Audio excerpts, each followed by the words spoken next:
বলতেছেন আপনি এখন এটা? মানে আমি ক্লায়েন্টকে কি অ্যানসার করব? আর ধর্মঘটটা কেন ডাকার দরকার ছিল? কালকের লঞ্চ?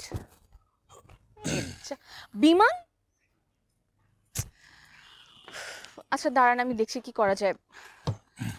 এক্সকিউজ মি কায়েস সাহেব, হুম। একটা তো ঝামেলা হয়ে গেছে। কি ঝামেলা? লঞ্চে শ্রমিক সমিতিরা ধর্মঘট ডেকেছে, কালকে কোনোভাবে লঞ্চ ছাড়বে না। আর এখানকার ফ্লাইট তো সপ্তাহে 3 দিন, আগামী 2 দিন কোনোভাবে কোনো ফ্লাইট নেই। এখন কি করি বলুন তো?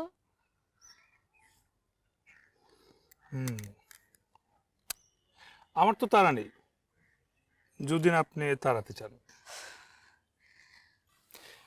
এত টেনশন করবেন না রঞ্জনা, ট্রিপটা তো শেষ করে যাওয়াই ভালো। কিন্তু আহ, আপনি এখানে কি করবেন? বোর্ড হবেন না? হব না, লাঞ্চের টাইম হয়ে গেছে, প্লিজ।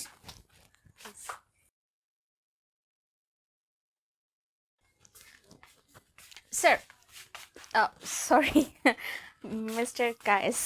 Thank you.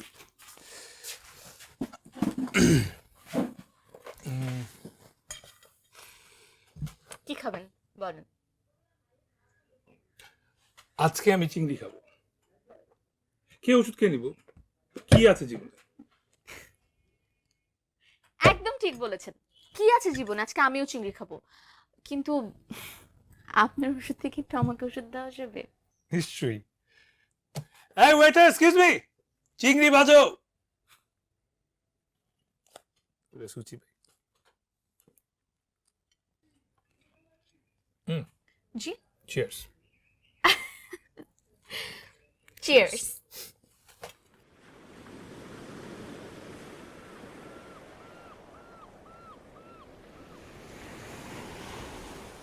সমুদ্র আসলে মানুষের মাঝে একাকিত্ব আরো বাড়িয়ে দেয়। এত বিরাট বিশাল একটা জিনিস, তার সামনে ক্ষুদ্র আমি। আসলে সমুদ্রের কাছে আসতে হলে কাউকে সঙ্গে নিয়ে আসতে হয়, তাহলে খুব একা মনে হয়। আর পাহাড়? পাহাড় তো একটা নির্জনতার সিম্বল, মানে একাই যাও। একা থাকতে ভালো লাগে বুঝি? ভালো লাগে না, কিন্তু আমি একাই। ভার্সিটিতে থাকতে একটা রিলেশন হয়েছিল, তখন ভালোই ছিল, কিন্তু দেখিনি, সে আমাকে ছেড়ে চলে গেছে। তারপর থেকে আর প্রেম করা হয়নি, প্রেম ওকে পাইনি। এরপর বাবা মার প্রেশারে বিবাহ ডক্টর।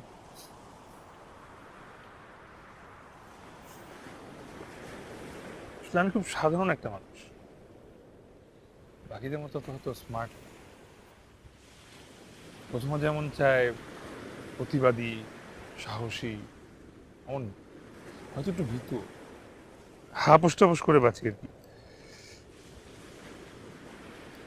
Nothing special.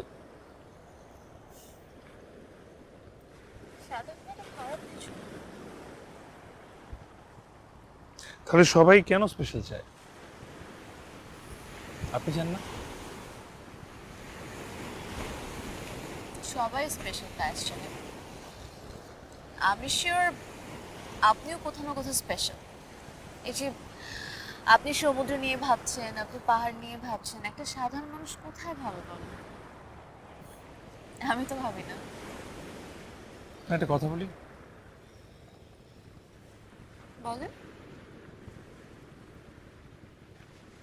নীলিমারও ঠিক আপনার মতো চিবুকাটা তুলছে, হবিগুলো একই জায়গায়।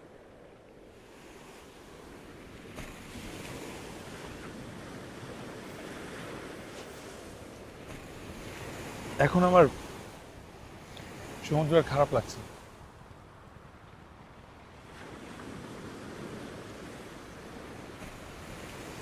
আমার ফেরা দরকার।